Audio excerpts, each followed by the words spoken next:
শিশু আসিয়ার সর্বশেষ অবস্থা জানিয়েছে সিএমএইচ কর্তৃপক্ষ।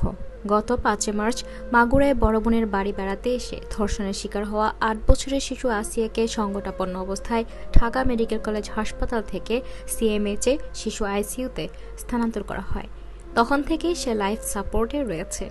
সোমবার ১০ মার্চ সিএমএইচ হাসপাতালের এক প্রেস বিজ্ঞপ্তিতে জানানো হয়, আসিয়া এখনও সম্পূর্ণ অচেতন অবস্থায় আছে।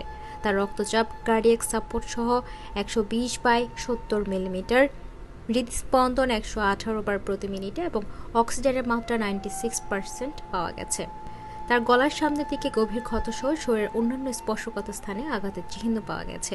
শিশুটির সর্বোচ্চ চিকিৎসা নিশ্চিত করতে সিএমএইচ কমান্ড্যান্টের নেতৃত্বে উচ্চ পর্যায়ে মেডিকেল বোর্ড গঠন করা হয়েছে।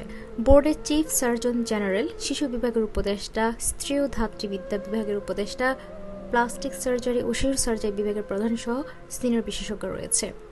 চিকিৎসকরা আসিয়ার শারীরিক অবস্থা নির্ণয়ে CT scan of abdomen, chest and brain, USG of abdomen, chest X-ray, রক্তের বিভিন্ন পরীক্ষা, প্রয়োজনীয় সব পরীক্ষা সম্পন্ন করেছে। পরীক্ষায় ডান ফুসফুসে বাতাস জমে যাওয়া, শ্বাসকষ্টজনিত জটিলতা এবং মস্তিষ্কে ফোলা ধরা পড়েছে। এসব সমস্যার জন্য শিশুটিকে স্ট্যান্ডার্ড আইসিইউ প্রটোকল অনুযায়ী চিকিৎসা দেওয়া হচ্ছে।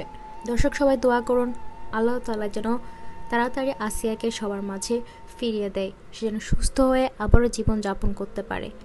আসিয়াকে যারা এভাবে ধর্ষণ করেছে, অত্যাচার করেছে, ছোট্ট নিষ্পাপ শিশুটিকে, তাদের শাস্তি যেন ঠিকভাবে হয়।